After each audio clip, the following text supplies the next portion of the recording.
2016, très content de vous recevoir aujourd'hui. Hier a eu lieu pour la première fois, donc 23 janvier 2016, le congrès international d'hydrotomie percutanée que vous avez organisé. D'où vous est venu le besoin d'organiser un tel congrès?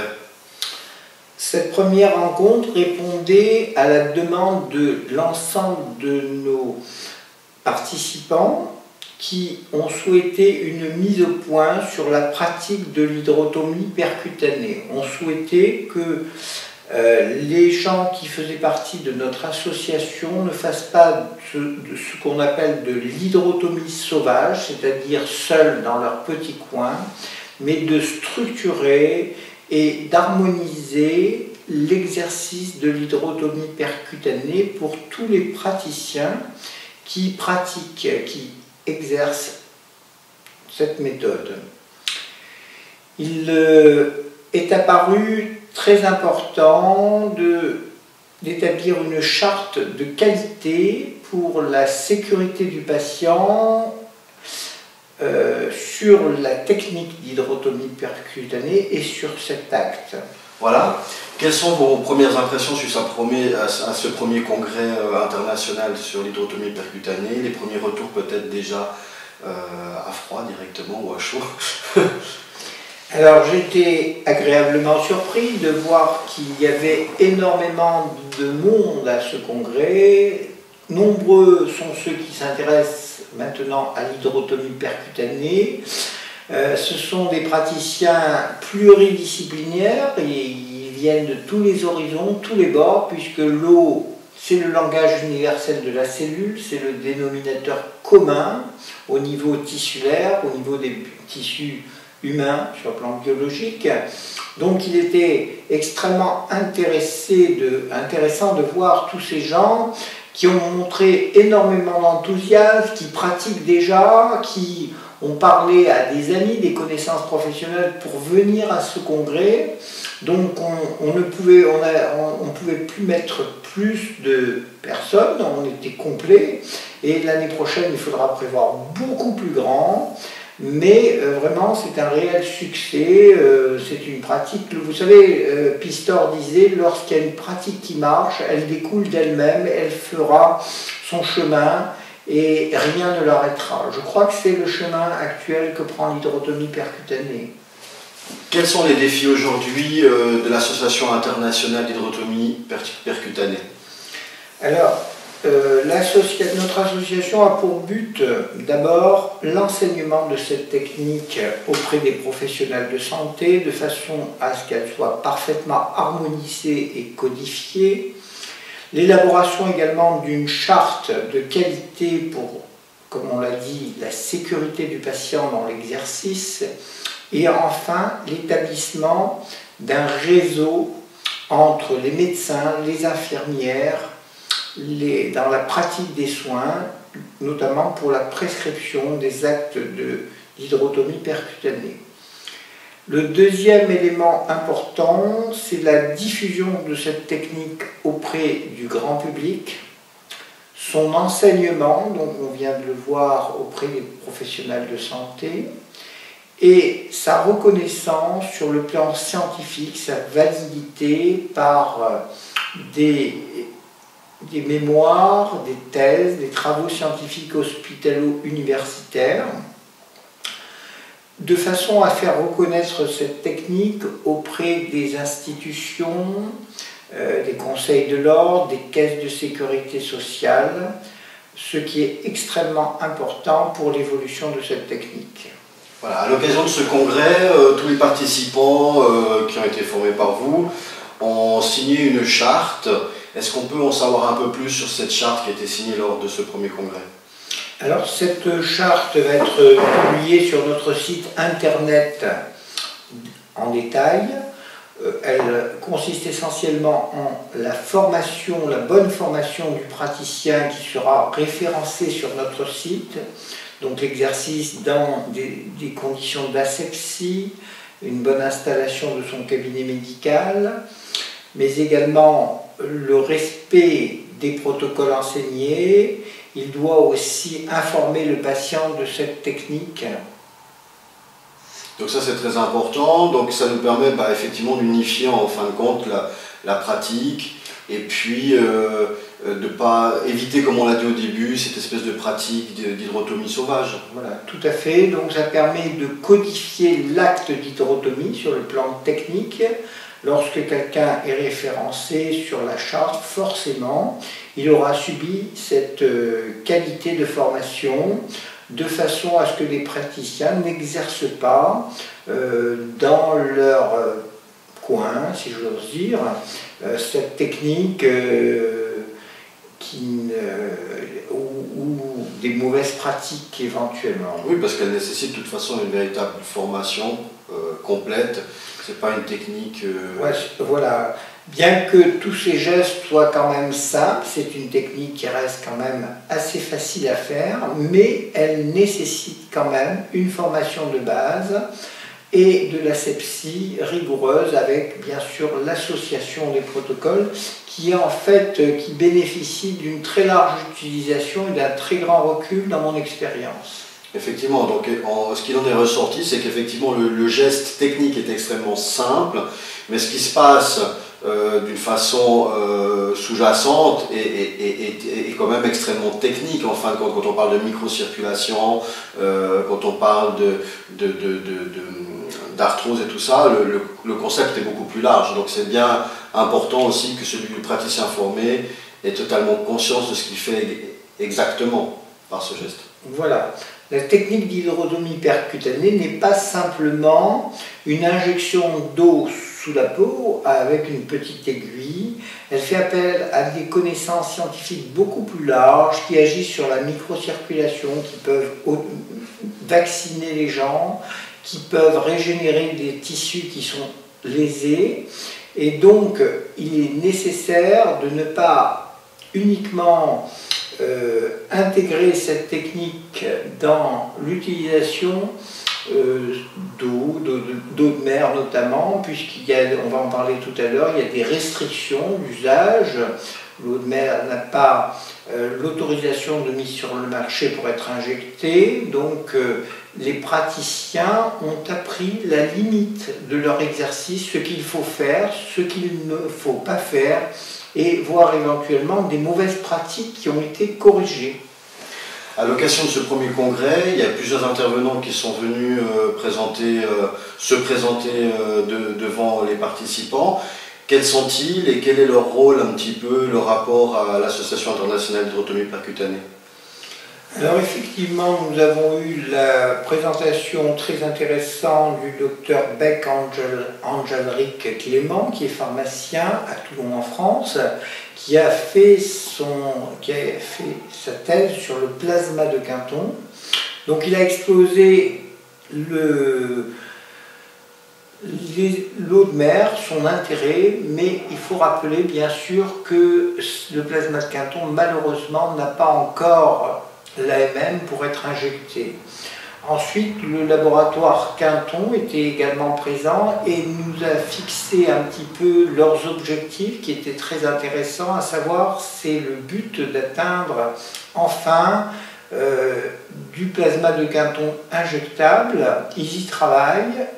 Il faut régler quelques problèmes sur le plan scientifique et au niveau bien sûr de l'aspect médico-légal au niveau des normes CE, Communauté européenne. Donc nous avons parlé un petit peu des problèmes qui peuvent se poser pour arriver à enfin avoir de l'eau de mer injectable, qui est quand même l'intérêt majeur en hydrotomie percutanée. Nous y travaillons.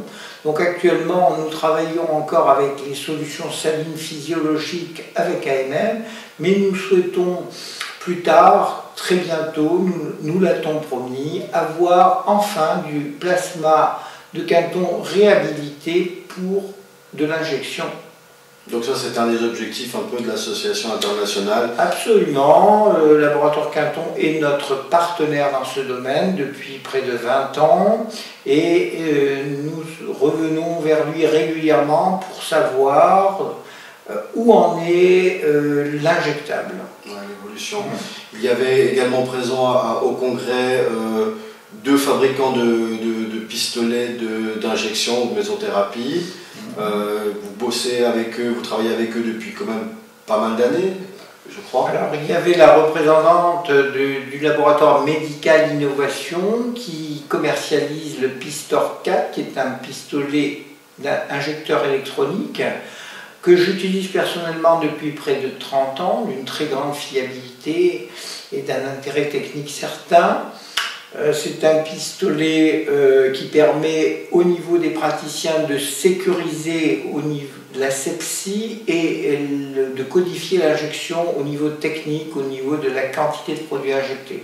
Donc c'est un pistolet qui est utilisé souvent sur le visage parce qu'il est précis, voire sur le restant du corps. Un bon outil de pratique. Il y avait aussi un autre pistolet mécanique cette fois-ci, commercialisé par le laboratoire Techdan, qui est un pistolet de débutant, mais que j'utilise encore moi-même depuis 30 ans également, qui permet simplement toujours de sécuriser l'injection et de la robotiser. À l'occasion de cette première rencontre, vous avez profité de cette occasion pour pouvoir présenter à nouveau l'historique de votre discipline. Vous avez profité de l'occasion pour mettre à jour les connaissances aussi actuelles et l'évolution, parce que l'hydrotomie apparemment a plusieurs étapes, un petit peu d'évolution à un moment donné. Où est-ce qu'elle en est aujourd'hui d'un point de vue scientifique, l'hydrotomie percutanée? Alors, il est apparu au cours des années, alors que j'avais eu le concept d'hydrotomie percutanée par une pratique qui était empirique au départ. Au cours des décennies qui ont suivi, on a pu adosser à cette technique un aspect beaucoup plus scientifique, articulé sur des bases neuroanatomiques, neurophysiologiques, également biochimiques, et donc qui suscite l'intérêt scientifique de cette technique maintenant à travers les connaissances actuelles, le matériel et la technique. Il semble que cette année vous alliez présenter une thèse à Paris. Qu'est-ce que vous pouvez me dire un petit peu de ce que vous allez présenter? Alors, cette technique va une fois de plus être présentée au Congrès international de mésothérapie à Paris, à l'hôpital de la Pitié-Salpêtrière, où je vais présenter une étude sur 25 cas cliniques de patients souffrant de lombalgie chronique depuis plus de 4 ans et demi. Et donc on était dans des impasses sur le plan conventionnel, et grâce à cette technique, au bout de 3 mois et demi en moyenne, la majorité des patients ne prennent plus d'antalgiques, d'opiacés, de morphiniques, d'anti-inflammatoires, donc c'est extrêmement intéressant. Ces résultats confirment notre exercice pratique depuis près de 30 ans. Il y a une très grosse demande sur les problèmes de lombalgie, de sciatique, de canal lombaire étroit, d'arthrose, et on a pu soulager de très nombreux patients qui avaient eu des traitements conventionnels, malheureusement, dont les résultats n'ont pas été satisfaisants. C'est pas pour rien que votre étude s'est concentrée sur des patients qui souffraient depuis 4 ans. C'est aussi pour également montrer que c'était pas quelque chose, comment dire, la guérison était vraiment due en fait à l'hydrotomie. Tout à fait. On a bien pris en compte que ces patients étaient chroniques et ça faisait plus de 4 ans et demi qu'ils souffraient. C'était des sinistroses, de véritables sinistroses. Et donc le problème, c'était qu'on pouvait dire que certains lombalgiques pouvaient guérir spontanément au bout d'un mois et demi, 2 mois, que de toutes les façons, qu'on fasse quelque chose ou qu'on fasse rien, ils auraient guéri quand même. En fait, on a volontairement choisi des patients qui avaient des lésions beaucoup plus anciennes, de façon à être sûr que c'était vraiment notre intervention en hydrotomie percutanée et qui donnait des résultats intéressants, et l'étude l'a prouvé. Donc c'est super intéressant aujourd'hui que vous puissiez l'exposer devant un parterre quand même de professionnels à Paris. Tout à fait.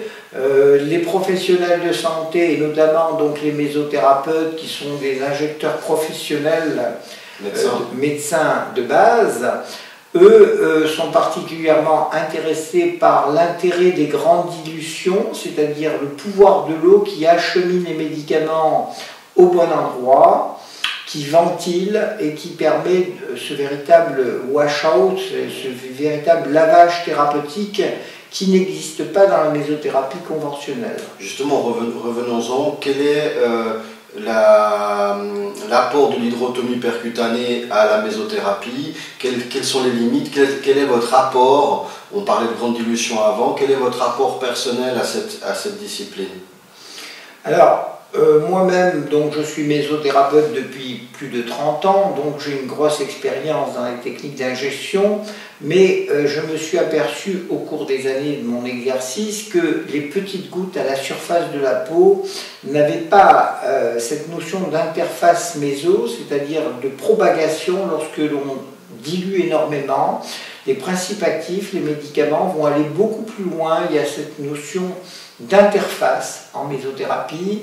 Il y a eu des travaux qui ont été développés là-dessus, qui permet à l'ensemble du principe actif d'avoir un véritable, je le répète, lavage thérapeutique interventionnel, un wash-out, qui permet aux médicaments de s'infiltrer grâce à l'eau qui est son véhicule d'apport thérapeutique loco-régional et ciblé sur une lésion.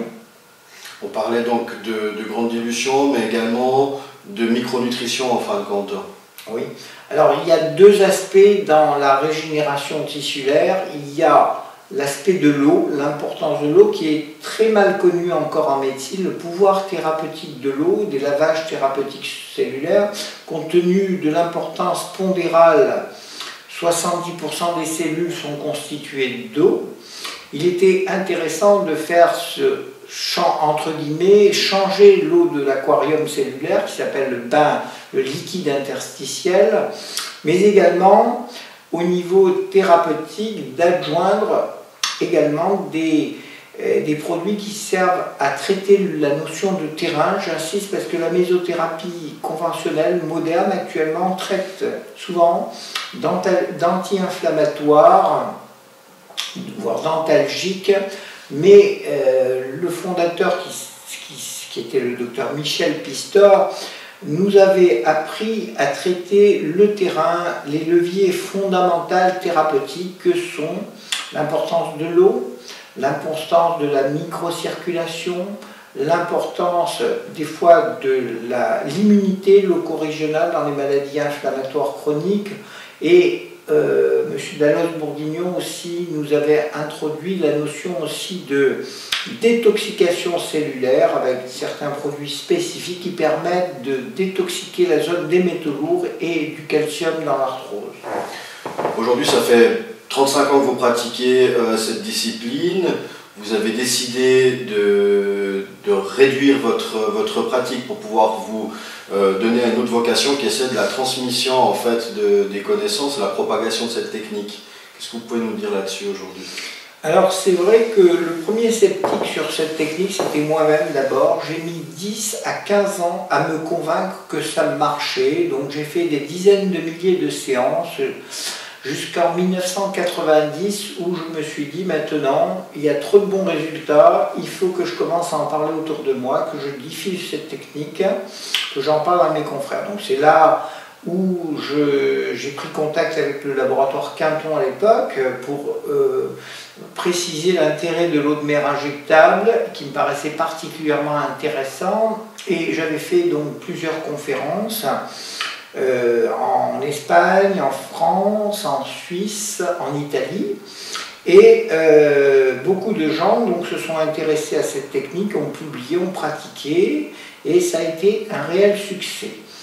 Comme je vous l'ai déjà dit, dans les années 2000, il a fallu rentrer dans des normes européennes pour injecter les produits, et donc j'ai été obligé de conserver la technique qui était extrêmement intéressante, mais de utiliser du plasma de Quinton reconstitué avec oligo-éléments, minéraux, vitamines et utilisé en alimentation parentérale et donc avec une autorisation de mise sur le marché.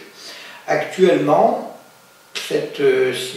tout cela évolue comme nous l'avions prévu sur le plan clinique, c'est-à-dire les résultats sont là, on avance, il y a des nouveaux protocoles qui sont établis, des protocoles de recherche que l'on est en train de valider, et nous allons maintenant vers la communication de cette technique dans des congrès scientifiques, parce que ça ne représente tout simplement que de la mésothérapie qui est diluée. Donc on appelle l'hydrotomie percutanée, et une visée thérapeutique puisqu'elle nous permet de soigner des tissus localement, des lésions, mais c'est parti d'un principe uniquement de produits qui ont été extrêmement dilués.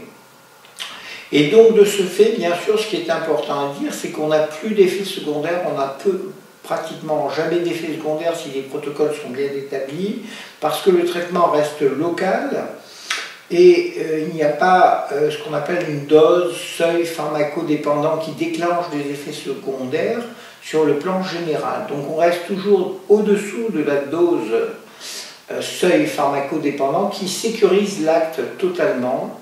En plus, on utilise souvent en base de l'eau salée, des solutions salines physiologiques, de la vitamine B, du magnésium, voire de l'EDTA, mais à des doses tellement faibles, même quand on utilise des vaccins, que l'effet iatrogène, l'effet perverse du médicament n'existe plus dans ce cadre-là. Donc c'est une évolution médicale très intéressante par rapport à la médecine actuelle, conventionnelle, puisque on prend les avantages de la médecine conventionnelle, mais on en supprime, ce que redoutent les patients, les conséquences, les effets iatrogènes, les effets indésirables.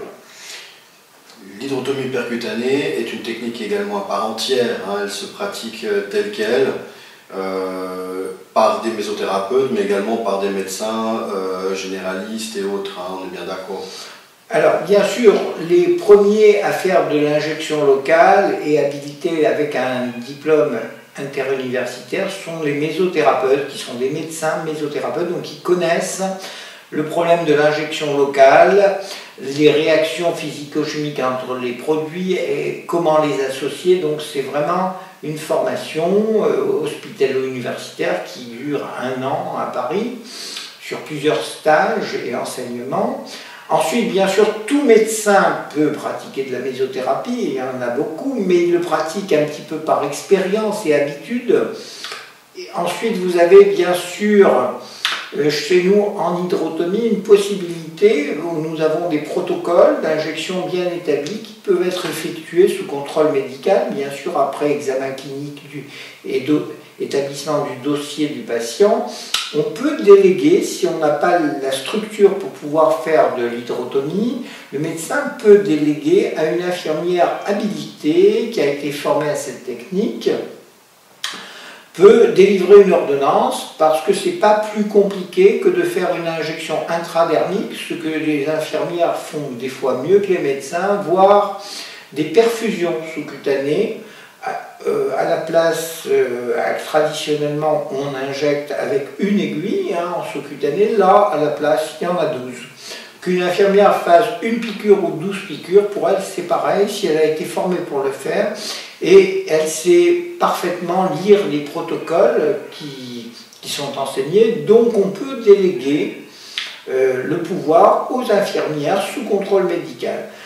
Par ailleurs, d'autres professionnels de santé, je le répète, dans leur domaine de compétences et selon un aspect médico-légal, selon les pays, parce que l'association est une association internationale. Dans certains pays, on peut faire ce qu'on ne fait pas en France ou ailleurs, mais ça, après, chacun va en prendre sa responsabilité. Le problème, c'est surtout le problème de l'information de cette technique, de la démonstration clinique, pour la diffusion de cette technique auprès du grand public, pour que les patients savent qu'il existe, en dehors de la médecine conventionnelle, Il est bien dommage d'ailleurs que beaucoup de médecins, chirurgiens, chirurgiens orthopédiques, neurologues, neurochirurgiens, énormément de spécialistes ne connaissent pas encore cette technique et ne savent pas envoyer, lorsqu'ils sont en état d'échec, d'envoyer chez des praticiens qui font cette technique pour solutionner le problème de leurs patients. Donc de là l'importance de l'information. Vous avez prévu de faire des conférences, des formations un peu partout dans le monde. Et apparemment vous êtes en préparation d'un livre également. Donc tout ça c'est un petit peu l'avenir de l'hydrotomie ces prochaines années. Voilà, alors il faut dire que personnellement j'ai été polarisé depuis 35 ans par un exercice intensif à mon cabinet, plus de 300 000, 340 000 séances actuellement, donc peu de temps pour faire de la diffusion et de l'enseignement. Maintenant, j'ai la chance de commencer une semi-retraite et donc ça va me permettre justement de m'occuper de la diffusion de cette technique avec mon expérience. Il y a, comme vous l'avez dit, un ouvrage qui est en préparation actuellement. Donc je vais prendre mon bâton de pèlerin et j'ai une mission, c'est de faire connaître l'hydrotomie percutanée. Alors l'objectif un peu d'hydrotomie percutanée est de guérir la cause, soigner la cause et non pas les symptômes. Est-ce que vous pouvez nous en dire un petit peu plus sur votre concept? Alors actuellement, en médecine conventionnelle, le praticien est très démuni devant l'utilisation souvent de traitements symptomatiques qui bloquent une réaction pharmacologique périphérique avec l'utilisation abondante des antalgiques, des anti-inflammatoires, des antispasmodiques, des bronchodilatateurs, voire des infiltrations d'acide hyaluronique, des corticoïdes, mais ne répond pas à la demande du patient sur la prise en charge globale de la cause de sa maladie. Alors, en mésothérapie conventionnelle, on l'a vu souvent, c'est des traitements encore symptomatiques, mais minimisés, microdosés localement, ce qui diminue les effets secondaires.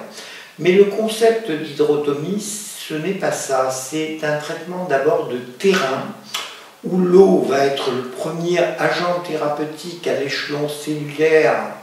C'est un véhicule d'apport thérapeutique.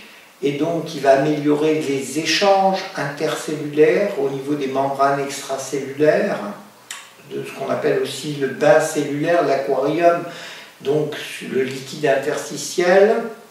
L'hydrotomie va permettre d'améliorer la qualité des échanges intercellulaires en faisant avec une recharge en oligo-éléments et minéral, donc améliorer de ce lavage.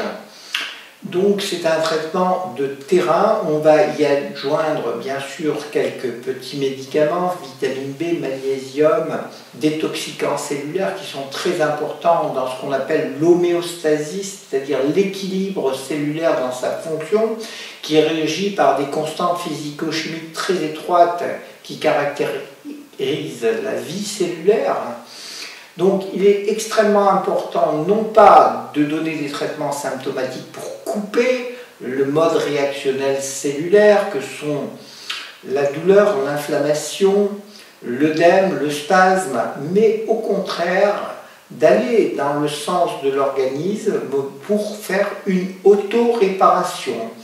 C'est pour ça qu'on a défini 5 unités de compétences qui sont l'unité fondamentale, circulatoire, neurologique, immunitaire et énergétique. On va agir essentiellement sur ces 5 terrains. Lorsque ces terrains sont altérés, c'est la porte ouverte à la maladie, à ses symptômes et à ses modalités réactionnelles. Donc les maladies, si vous voulez, n'arrivent pas par hasard, elles avaient toutes les raisons d'aboutir en fait. Donc il faut bien comprendre que lorsqu'apparaît un symptôme ou une maladie, c'est en quelque sorte la goutte qui fait déborder le vase. C'est-à-dire que des cellules tous les jours se décompensent, essayent de se rééquilibrer sans y arriver, et lorsque le phénomène est trop important, il y a des signes cliniques avec des symptômes qui vont alerter ou le patient ou le médecin. Mais notre problème, c'est de dire comment on en est arrivé là. Quelle est la cause? Si par exemple, vous avez une inflammation, une infection chronique, si vous avez des symptômes, c'est souvent parce que votre auto-immunité, vos défenses immunitaires n'étaient pas bonnes et ça a débouché sur une inflammation ou une infection.